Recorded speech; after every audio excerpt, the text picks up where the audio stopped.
ओम नमो भगवते वासुदेवाय। प्यारे भक्तों, हम श्रीमद् भगवद गीता का 5वां अध्याय कर्म योग का श्रवण कर रहे हुए हैं। श्लोक संख्या 13 में हमने श्रवण किया था कि यह जीवात्मा अपनी प्रकृति को वश में कर लेती है और मन से सारे कर्मों का परित्याग कर देता है।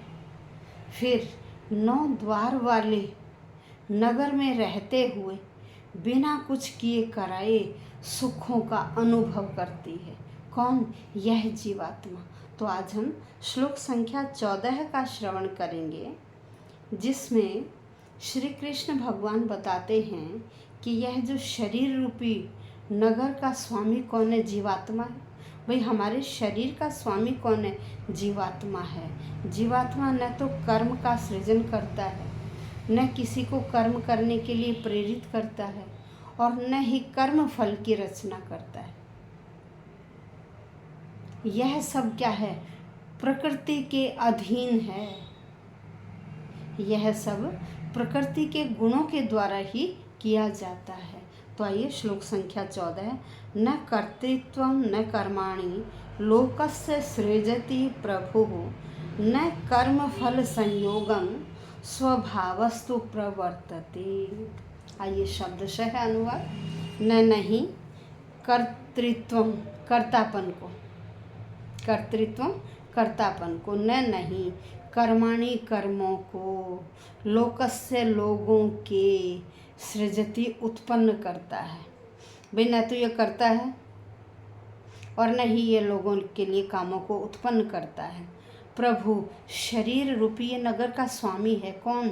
जीवात्मा। जो इसके अंदर ये रहती है ना, इसे बोलते हैं जीवात्मा। ये हम जो बोल रहे हैं, कौन? ये जीवात्मा ही बोल रही है। शरीर रूपी नगर का स्वामी कौन है? ये जीवात्मा है। नहीं कर्म फल, कर्मों के फलों से संयोगम संबंध, न तो इसका कर्म के फल से संबंध होता है। स्वभाव है, यह तो प्रकृति के गुण प्रवर्तते, कार्य करते। यह तो प्रकृति के गुणों द्वारा ही जो भी ये काम है शरीर के अंदर कौन कर रहा है? प्रकृति के गुण ही कर रहे हैं। तो यहाँ श्री कृष्ण बताते हैं कि शरीर रूपी नगर का स्वामी जो ये जीवात्मा है, देह में जो जीवात्मा रहती है, यह किसी कर्म का सृजन नहीं करता, काम को उत्पन्न नहीं करती है और न ही यह लोगों को काम करने के लिए प्रेरित करती है और न ही यह कर्म फल की रचना करती है। ये सारी चीज़ें तो क्या प्रकृति के गुणों के द्वारा ही की जाती हैं। यहाँ जो भगवान की अपरा प्रकृति है वह पदार्थ से भिन्न है। 2 प्रकृति, एक परा और एक अपरा। तो जो अपरा प्रकृति है भगवान की, वह पदार्थ से भिन्न है। क्या है? संयोगवश जीव क्या करता है? अनादिकाल से ही अपरा प्रकृति के संपर्क में रहता है।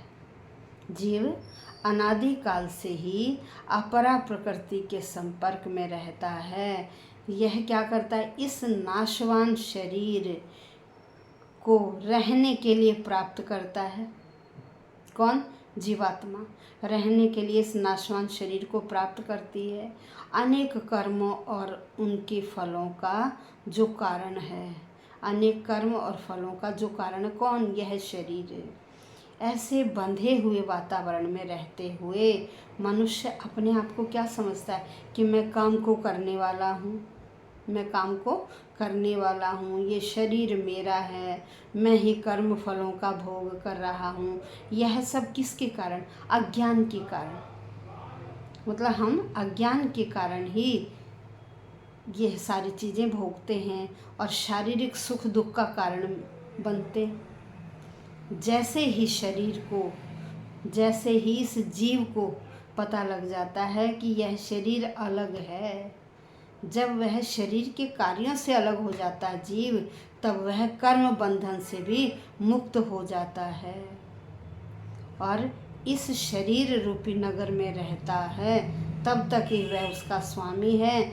जब जीवात्मा इससे निकल जाती है तो वह शरीर का स्वामी नहीं रहती है और न ही उसके कर्म फलों का वह भोगता है।